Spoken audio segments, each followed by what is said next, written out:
नमस्कार और साक्षी news network और आप सभी का स्वागत है।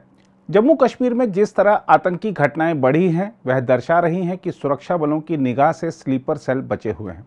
भारत में एससीओ और G20 की बैठकों के बीच देश के सुरक्षा परिदृश्य पर सवाल उठाने के लिए सीमा पार से निर्देश मिलने के बाद स्लीपर सेल को सक्रिय कर आतंकी वारदातें करवाई जा रही हैं ताकि कश्मीर पर विवाद को जिंदा रखा जा सके। इसलिए समय आ गया है कि सरकार को जम्मू कश्मीर के सुरक्षा परिदृश्य से जुड़े हर पहलू की विस्तृत समीक्षा करनी चाहिए और यदि जरूरत हो तो वहां फौज की संख्या भी बढ़ानी चाहिए।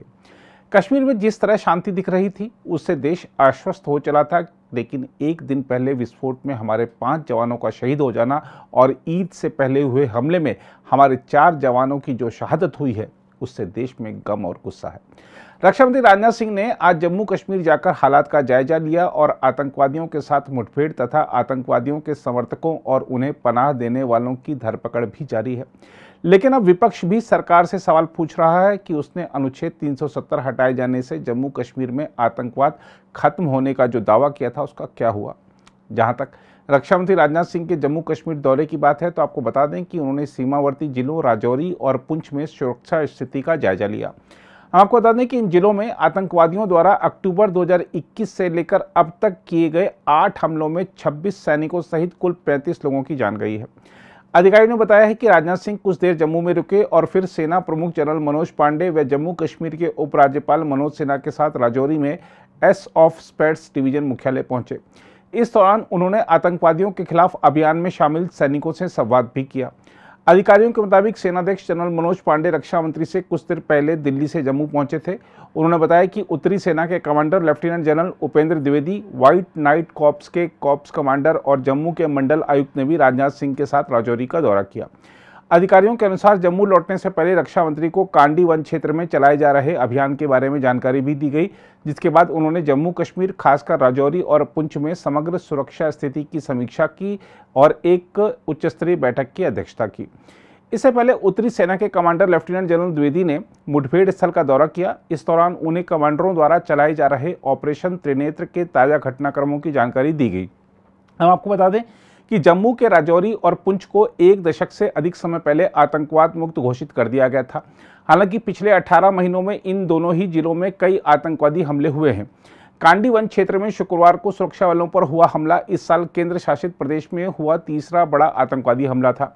यह हमला ऐसे समय में हुआ था जब पुंछ के भाटा धुरिया में सेना के एक ट्रक पर घात लगाकर किए गए हमले के बाद सुरक्षा बल पिछले 15 दिनों से क्षेत्र में बड़े पैमाने पर तलाशी अभियान चला रहे हैं।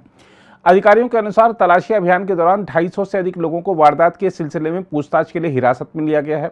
उन्होंने बताया कि इस दौरान आतंकवादियों का सहयोग करने वाले 6 सक्रिय कार्यकर्ताओं को गिरफ्तार भी किया गया है। इसमें जम्मू कश्मीर के उपराज्यपाल मनोज सिन्हा और भारतीय सेना के अधिकारियों ने राजौरी जिले में एक आईईडी विस्फोट में शहीद हुए 5 सैनिकों को श्रद्धांजलि दी।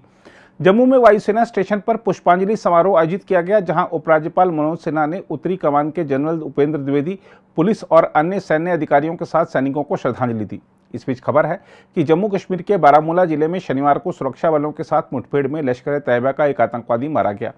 पुलिस के एक अधिकारी ने बताया कि बारामूला के करहामा कुंजर इलाके में आतंकवादियों की मौजूदगी की सूचना मिलने के बाद घेराबंदी और तलाशी अभियान शुरू किया गया था। आतंकवादियों ने सुरक्षा बलों पर गोलियां चलाई, जिसके जवाब में सुरक्षा बलों ने भी गोलीबारी की, जिससे यह मुठभेड़ में तब्दील हो गई। अधिकारी ने बताया कि जवाबी गोलीबारी में एक आतंकवादी मारा गया। कश्मीर जोन पुलिस ने एक ट्वीट में कहा, मारे गए आतंकवादी की पहचान कुलगाम के यारहोल बाबापोरा निवासी आबिद वानी के रूप में हुई है, जो प्रतिबंधित आतंकी संगठन लश्कर से संबद्ध था। उसके पास से आपत्तिजनक सामग्री एक AK-47 राइफल बरामद की गई।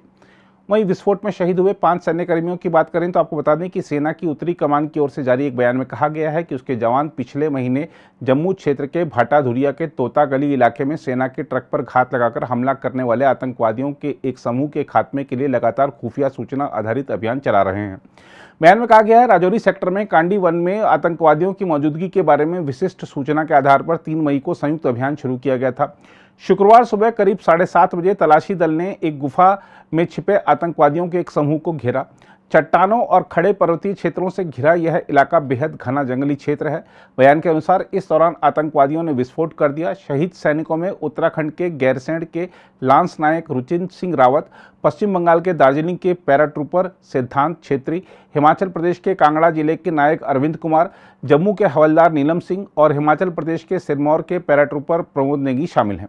इस बीच रक्षा विशेषज्ञों का कहना है कि पाकिस्तान को तगड़ा सबक सिखाए जाने का समय आ गया है। 5 हमारे जवान शहीद हो गए हैं। ये बहुत दुखद खबर है। चाहे रजौरी हो, कांडली हो, पुंछ हो, ये हम लोग सोच बैठे थे कि यहाँ पे अब सब कुछ ठीक है, हमें कोई प्रॉब्लम नहीं है और इत्यादि इत्यादि। हम अपने दिल को खुश करने की कोशिश कर रहे थे। ये हमारी बहुत गलत तरीका है। हमको पता है स्लीपर सेल्स वहीं हैं। अरे स्लीपर सेल्स वहां पे बैठे हुए हैं क्योंकि रिलीजियस डिवाइड है। जब तक रिलीजियस डिवाइड होगा, आतंकवाद का फैलाव रहेगा। वो रिलीजियस डिवाइड को खत्म करना पड़ेगा। वो उसको खत्म करने के लिए राइट थिंकिंग पीपल आके कर सकते हैं, पर इस समय अगर वो नहीं हो रहा तो आतंकवाद फैलेगा। आतंकवाद बाहर से आ रहा है और दूसरा आतंकवाद जहां से आ रहा है हम वो उसको रोक नहीं लगा रहे। जहां से आ रहा है उस एरिया को सर्जिकल स्ट्राइक करिए, लॉन्ग रेंज आर्टिलरी से डिस्ट्रॉय करिए, अटैक हेलीकॉप्टर लगाइए, ऑक्यूपाई करिए उसको, जगह को पैराट्रूपर लगा के उस जगह को ऑक्यूपाई करिए और वंस फॉर ऑल ऑक्यूपाई करिए। अब वो बात नहीं रहेगी। हमें अपनी पॉलिसी में घोर बदलाव लाना पड़ेगा। उस एरिया को पीओके को ऑक्यूपाई करके जब देखेंगे, अपने आप देखेंगे नेगोशिएटिंग टेबल पे पाकिस्तान आएगा और अब फिर सब बातें शुरू हो जाएंगी। तब तक पाकिस्तान नहीं आएगा। पाकिस्तान को पूरा सपोर्ट है चाइना का, पाकिस्तान को और कंट्रीज का सपोर्ट है, फाइनेंशियल सपोर्ट्स हैं मिडिल ईस्ट से, ओआईसी से। तो आप, और मैं ये नहीं कहता कि एससीओ की कंट्रीज भी सपोर्ट कर रही हैं नहीं कर रही, ये आपको पता लगाना पड़ेगा। पर चाइना है उसमें और कंट्रीज हैं, तो ये हमको पता लगा के पाकिस्तान को मैसेज देना पड़ेगा। मैसेज सिर्फ बातों से नहीं जाएगा, मैसेज अब काम एक्शन से जाएगा। अगर आप भी लेना चाहते हैं देश दुनिया की तमाम जानकारी तो आज ही सब्सक्राइब करें हमारे चैनल को। साथ ही नीचे दिए बेल आइकन को जरूर दबाएं ताकि हर अपडेट आप तक पहुंच सके।